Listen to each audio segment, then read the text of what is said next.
红米 K 系列传统异能，我来总结一下，大家看对不对啊？标准版使用库存的骁龙上一代芯片打价格战 ，Pro 系列使用高通的最新处理器，一点一点的把价格给它拉上去。Ultra 系列往往是姗姗来迟，发哥配小米，笑嘻嘻，精准不精准？身体很诚实的，还是去抢了一个红米 K80标准版盖中盖，12G 加256。雪颜白就是卖2499的，本来我想买 K80 Pro， 将来侧耳机用嘛。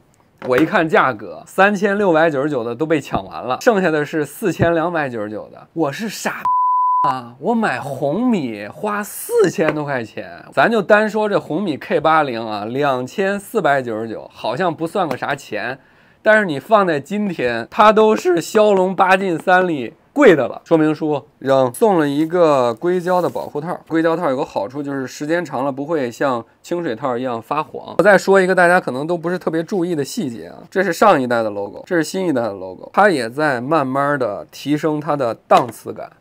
谁会没事提高档次感啊？就是慢慢要割韭菜了，要涨价。90瓦充电器，然后上一代大家猜是多少瓦？65瓦。60瓦 K70 是120瓦，一点小小的安慰就是它的电池从上一代的是5000毫安时升级到了6550毫安时。这两代手机摆在一起给大家看一眼，这个颜值，我的天呐！这以前就是东莞小姐，这现在就是日本小姐了，有那味儿吧？这上一代我其实最膈应的就是它这个现在手机厂商还喜欢管这个叫什么呆口，对对对，本来小小的你就让它小小的嘛，你搞这么大，这个手机其实我用的时候有一种要往下坠的感觉，其实是很不好的。这一代你看它上面是纯白的，下面是这种拉丝的白，我不知道能不能拍出，是2阶段的。牛哥说他觉得不好看，那我觉得这个是变好看的，都是大直屏，边缘跟那个 iPhone 16一样，就有一点点的这个弧形的过渡。开机先给大家看一眼吧，你看 Redmi 的 logo 是确实是变了哦。从上一代开始，其实边框啊，红米就不是那么廉价了，已经是金属边框，然后是普通的这个玻璃的后盖。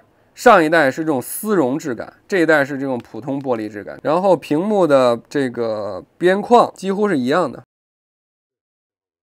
分辨率也没有变化，号称还是华星光电造的，但是这个材质有一定的变化。上一代是高频 DWM 调光，然后这一代是类 DC 调光，对眼睛可能稍微好一点，本质上都是一样的。上一代的指纹是屏下光学的指纹，它是号称是超声波，超声波理论上就是录入指纹会更快一点，然后对于指纹的适应性也更好一点。诶，它这个待机屏幕也跟上一代默认不一样了啊，上一代默认这儿没有这个光圈啊。它这个你看，抬起来或者移动的时候会自动出现光圈，哇，这是快啊！速度快多了。哇，这个解锁感觉非常好。澎湃2.0，你看它这个也洋气了，它的整个这个样子。负一屏还是这个样子，下拉菜单也是这个样子。它是从上一代的骁龙8进2升级为了骁龙8进3，K80 Pro 是骁龙8至尊。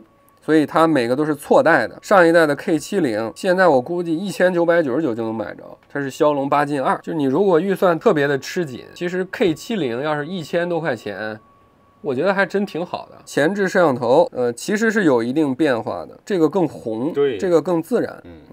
它的前置摄像头是有变化的，这个是1600万像素，这是2000万像素。基本拍照功能稍微有点区别。然后后置摄像头离谱啊，它的硬件没有变化，3组摄像头完全是一模一样。光影猎人8版这个拍照就是个能拍照的水平，跟4000多块钱的那个手机是根本没法比的啊。就是有一种没有啥非得更新，然后就硬更新的一种感觉。那这个其实不就是 K70 Pro 吗？骁龙8进3，你其实没有必要更新呢，都是为了流量，跟咱们做的生意都是一样的，没高级多少。这个两个还有一个最大的区别，上一代是不支持防尘防水的，新的一代是 IP68， 就是可以支持日常的生活防水。它还有一个斜杠 IP69啊，有一个注释，但是这个东西你都不用想的那么复杂。然后就没有区别了。这个澎湃2还是没有更新老张最喜欢的一个功能。你看屏中间下滑，其实是可以多做一个功能的。一般的手机屏中间下滑都是呼出一个搜索信息栏。破华为给你看一眼啊，屏中间下滑，然后你可以搜索你想要的应用，自动就可以打开。如果你没有安装，这儿会提醒你安装澎湃 OS。请问你怎么搜啊？在这儿搜，在这儿搜，你搜的其实是百度啊，你也不是系统级的，就是，哎，反正就是，哎，现在就是，然后老张就是开个箱，然后给大家闲聊一下这个数码的东西，然后都是自己花钱的，跟你要一个关注，要一个赞，不算太过分吧？红米 Buds 6 Pro 的耳机评测。可能得今天晚上才能送到了啊，所以可能要迟到2天，大家敬请期待。